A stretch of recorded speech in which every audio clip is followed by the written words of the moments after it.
Olá, turma do 7º ano, tudo bem, meus queridos? Eu sou a professora Elizabeth Silva e estamos aqui para mais uma aula de português texto e produção textual. Nós estamos na nossa semana 8, o número da nossa aula é a 7, tá?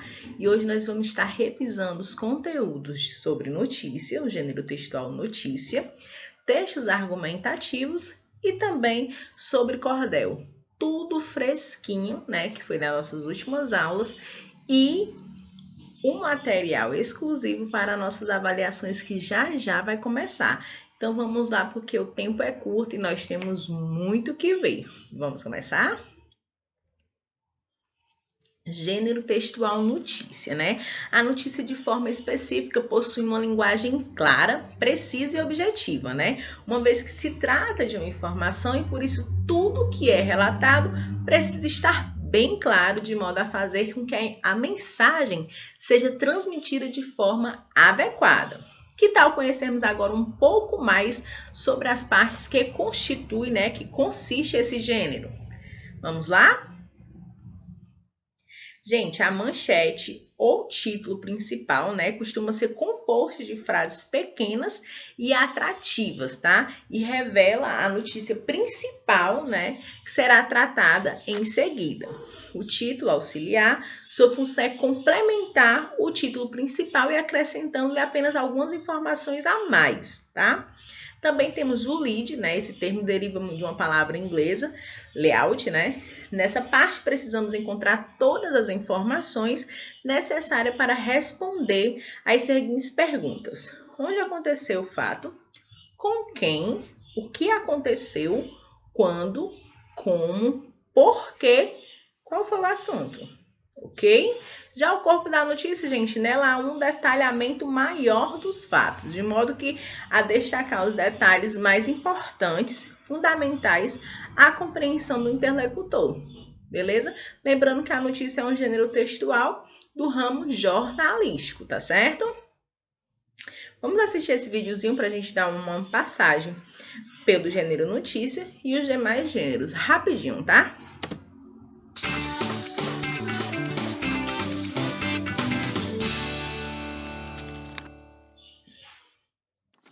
Vamos começar mais um Quer que eu desenhe? Não esqueça de deixar sua curtida para o nosso vídeo e de clicar no link da descrição para baixar o mapa mental em alta resolução. Faz um pôster, posta uma foto no Instagram e marca a gente. Falando nisso, segue a gente nas redes sociais que estão aparecendo aqui na tela. Hoje o tema é uma coisa que usamos o tempo inteiro sem nos dar conta. Vamos falar de gêneros textuais. Eles são os tipos de texto que usamos no Enem, no dia a dia ou no trabalho. Suas palavras formam um texto e as formas desse texto são os chamados gêneros textuais. Se eu te falar que existe um cursinho online onde você assiste aulas maneiríssimas, estuda tudo pro Enem com tranquilidade, diversão, vou estar te dando um exemplo de propaganda. O texto propagandístico é a publicidade e os anúncios que vemos no dia a dia. Normalmente tem uma quebra na expectativa padrão, referências pop, efeitos visuais. A publicidade quer chamar sua atenção para induzir o consumo daquele produto ou daquela mensagem. Nem sempre o caráter é de venda. Algumas propagandas têm a função de instruir, de informar, não de vender alguma coisa. Sabem a campanha do Zé Gotinha? Esse é um exemplo de publicidade informativa. Mas eu que só escrevo textão no Facebook, poderíamos classificar ele como dissertativo. Um dos gêneros mais importantes. Ele é utilizado na redação do Enem e na FUVEST. O texto dissertativo nada mais é do que a sua opinião sobre um determinado assunto. Ele precisa ser claro e fácil de entender. É essencial basear seus argumentos com dados, notícias e exemplos. Se você estiver escrevendo uma redação de prova ou algo mais sério, vai precisar seguir mais uma estrutura definida. Se for uma dissertação mais genérica, como um editorial de jornal, dá para sair um pouco do padrão. De qualquer forma, é importante você escrever sua opinião de um jeito mais impessoal. Suas ideias ficam mais definidas e vão ter um julgamento melhor. Já no texto narrativo, existe um relato da história. Temos os personagens, sendo as pessoas ou objetos da história. E temos também o narrador, que é o cara que conta essa história. Às vezes, mas rola um mashup, onde o narrador também é um personagem, como o Ted de How I Met Your Mother. Ou temos um narrador observador, aquele que só conta o que acontece. E ainda, o narrador onisciente, tipo Deus, ele sabe tudo o que acontece. Dentro de um texto narrativo, é muito comum perceber um fio condutor, chamado de trama. A trama passa por momentos diferentes. O auge deles é o clímax, ou o ponto alto dos conflitos. Respeitar o tempo desses momentos dá um ritmo para a história. Quando falo de tempo, não é se está calor ou frio. O tempo da minha história é como vou contá-lo. Ela pode ser linear, seguindo um tempo cronológico. Posso quebrar esse tempo numa narrativa digressiva, para deixar a trama mais interessante ou misteriosa. Assim faziam Machado de Assis e Clarice Lispector. Eles narram suas histórias num vai e vem. Esses flashbacks são digressão. A digressão dá a impressão de máquina do tempo, mas isso aumenta a dificuldade do texto, já que a narrativa digressiva é muito mais psicológica. Falando em texto difícil, temos o injuntivo. São os textos de instrução, como por exemplo, os manuais das coisas que compramos. Ligue na tomada, faça aquilo. Os verbos no imperativo indicando o que você deve fazer. Ele é objetivo, técnico e contém toda a informação necessária para te explicar melhor. As receitas culinárias ou bulas de remédio também são bons exemplos disso. Agora, se estamos falando de um poema, estamos diante do gênero artístico. O objetivo central dele é a reflexão, muitas vezes levando o espectador a um momento de catarse. Esse texto é livre, com estrutura fluida, utilizando-se de muitos recursos diferentes. Ele pode ser ambíguo ou nonsense. Em geral, ele terá linguagem simbólica, carregada de significados. A própria propaganda incorpora recursos do texto artístico. Aliás, todas as manifestações, como filmes e séries do Netflix. Ou sabe aquele textão do Face? Também pode ser arte. Esse texto ele é totalmente subjetivo e podemos entendê-lo de jeitos diferentes. Conceito chamado de plurissignificação. A obra pode ser interpretada de diversas maneiras. Sabe aquela frase? Não sei nem o que dizer, só sentir. No texto jornalístico, temos informação e imparcialidade. É preciso passar todos os fatos ocorridos. O que aconteceu? Onde? Como? Com quem? Uma reportagem de qualidade terá todos esses detalhes das informações. A linguagem do texto jornalístico vai depender bastante do veículo. Você está escrevendo uma matéria de fofoca ou uma reportagem para o Jornal Nacional? Boa noite, até amanhã. Por último, temos a carta. Ela não segue o padrão. Uma carta pode ser formal ou informal. Vai depender bastante do destinatário. Em temas de redação, muitas vezes ela caiu com o objetivo de convencer, mudar a opinião do outro. A principal característica da carta é a interlocução. Antes do zap-zap, as pessoas conversavam por carta. Diferente dos outros textos, você conhece seu público. Como uma carta de reclamação ao PROCON, você sabe exatamente quem é o destinatário da carta. Na abertura, tem um vocativo para quem estou enviando. Na conclusão, uma despedida. Por fim, damos um fechamento com uma assinatura. Em geral, no vestibular, eles pedem que o candidato assine quem está escrevendo a carta. É bastante coisa, a gente sabe. Saber diferenciar suas características e diferenças é um conhecimento que você vai aplicar diariamente. Esse mapa mental tá lindo demais, meu Deus. Você pode baixar. Bacana, né, gente? Então, vocês já estão aí, ó, super entendidos sobre os gêneros textuais no contexto geral, resumido, facílimo. Agora é só estudar, focar nas atividades propostas, bastante atenção e se preparar para nossas avaliações, tá certo? Agora vamos dar uma olhadinha nos textos argumentativos de dissertação escolar ou dissertação argumentativas. Nomes, esse gênero tem bastante, tá? Mas o sentido ele é um só. Vamos lá. Gente, o gênero argumentativo ou dissertação escolar, no caso de dissertação escolar para o nível de vocês, dissertação texto argumentativo ou dissertação argumentativa para o contexto geral, vai para o ensino médio, para o Enem, para o vestibular, e aí, ó, segue para vocês, é uma compreensão só, tá certo, gente? É um tipo de texto muito presente nas redações de concursos vestibulares. Um dos motivos é porque, além da capacidade de avaliar a linguagem, é a forma como o candidato organiza suas ideias, né? E é possível saber se ele possui um senso crítico e uma habilidade de argumentação, tá? O gênero dissertativo ele tem como objetivo expor os acontecimentos e debater o tema, tá? Na sua redação, você pode simplesmente abordar, né, um assunto e apresentar para o leitor, ou você pode ir além, né, defendendo o seu ponto de vista e tentando convencê-lo do seu posicionamento. Como dito, né, anteriormente, existe mais de uma opção de dissertação. Vou te contar um pouquinho, né, dos detalhes logo um pouquinho mais lá na frente, e ela vai formada por alguns parágrafos, tá? A dissertação, sendo nos vestibular ou nos concursos, que costuma aparecer assim com um mínimo de 7 a 30 linhas, como a gente também trabalha em sala de aula, sempre é nessa média, né? De 10, 15, no máximo 20, 30 linhas nas nossas avaliações. Então, segue o mesmo padrão, tá bom? E, gente, assim, ó, uma redação dissertativa e argumentativa, ela deve ser dividida em 3 partes. A introdução, que é a primeira parte, né? Que é a parte que você vai apresentar o tema a ser discutido. E o ideal é, nessa parte, não escrever muito, uma vez que o objetivo tem que fazer somente uma abertura do texto, expor o problema e preparar o leitor sobre o que está por vir no seu texto, tá certo?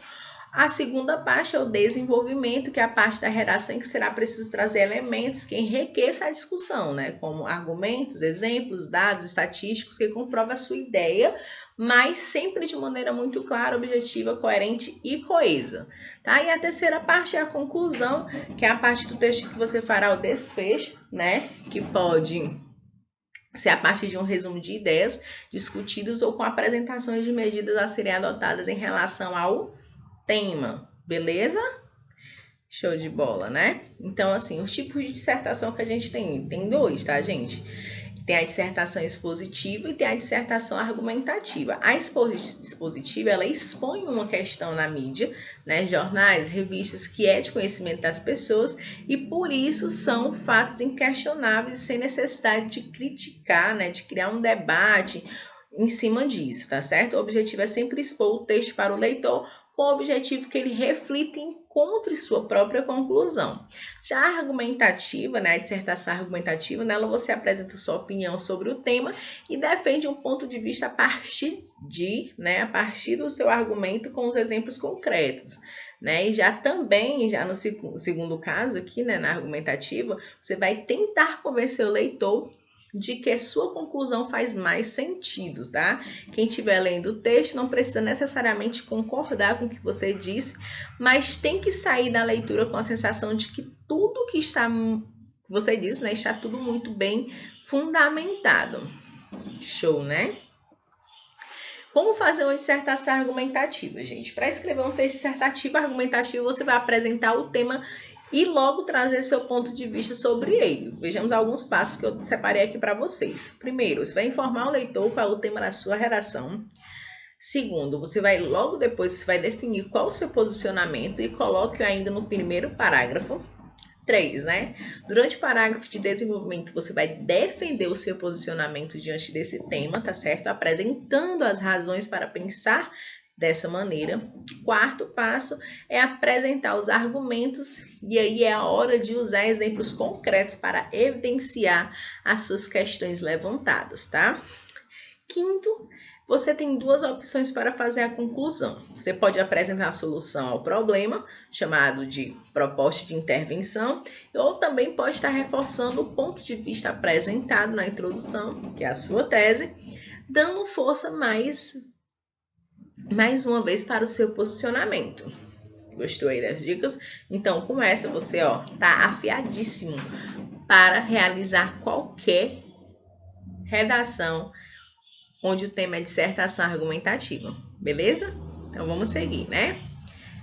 O que não fazer em uma redação dissertativa argumentativa, gente? Muito cuidado, tá? Existem alguns detalhes que não são muito aconselhados na dissertação argumentativa. Então, você vai procurar estabelecer alguns diálogos com o leitor e escrever sua relação. Nunca, né? Escrever sua redação em terceira pessoa.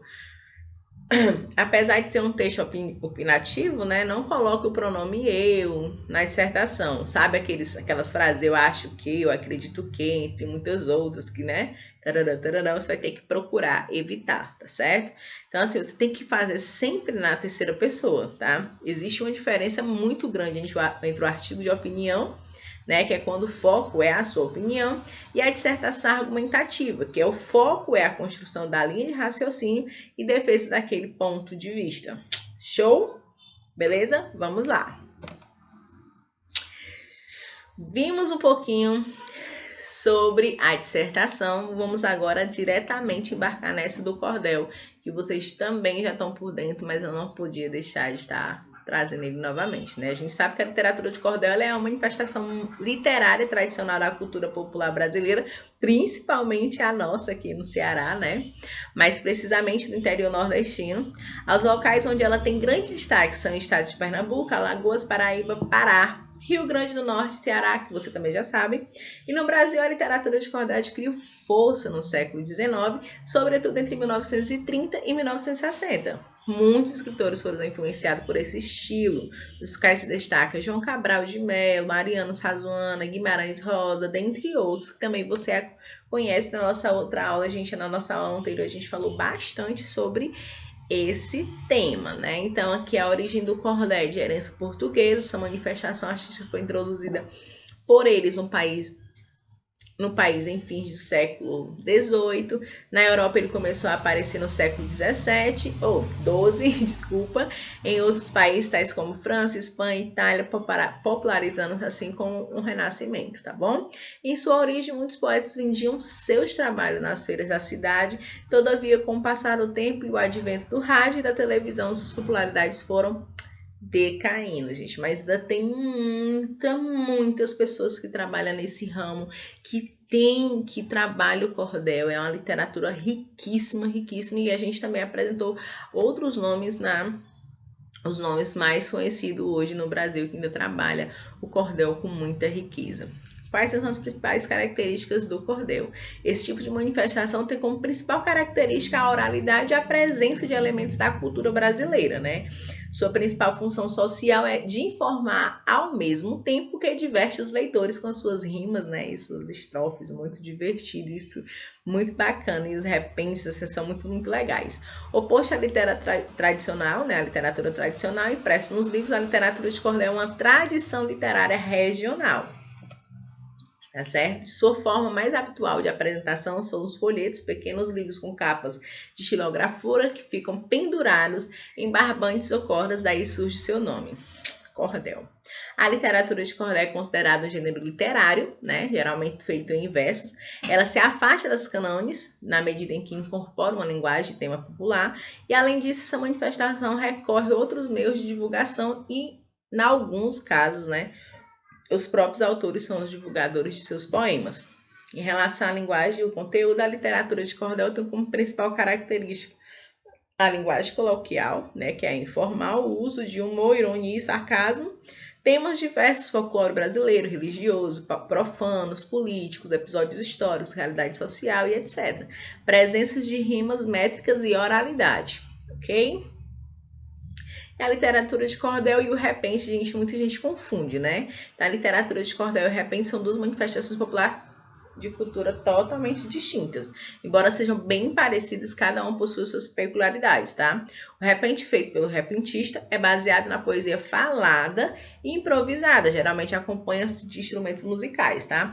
Já o cordel é feito pelo cordelista, que é uma poesia popular com traços da oralidade divulgada em folhetos. Nas feiras de antiguidade, com o intuito de vender sua arte, os cordelistas utilizavam de técnicas de criatividade para atrair o público. A partir disso, a poesia era recitada, e algumas vezes acompanhada de viola e pandeiro e etc. E dramatizada nos locais públicos como de forma de despertar o interesse da população. Foi justamente esse fato que gerou muita confusão em relação entre o cordelista e o repentista, né? O cordel e os repentes. Ok? E meus amores, muitíssimo obrigado por mais uma aula, sempre é maravilhoso estar com vocês. Eu espero que com essa revisada aí de conteúdo, vocês foquem aí nas resoluções das atividades, na nossa revisão, que tá, ó, lindíssima para vocês, feita com muito carinho, para que vocês se saiam super bem nas nossas avaliações que estão pertinho de chegar, tá? Então, até daqui a pouco no nosso encontro. Beijo!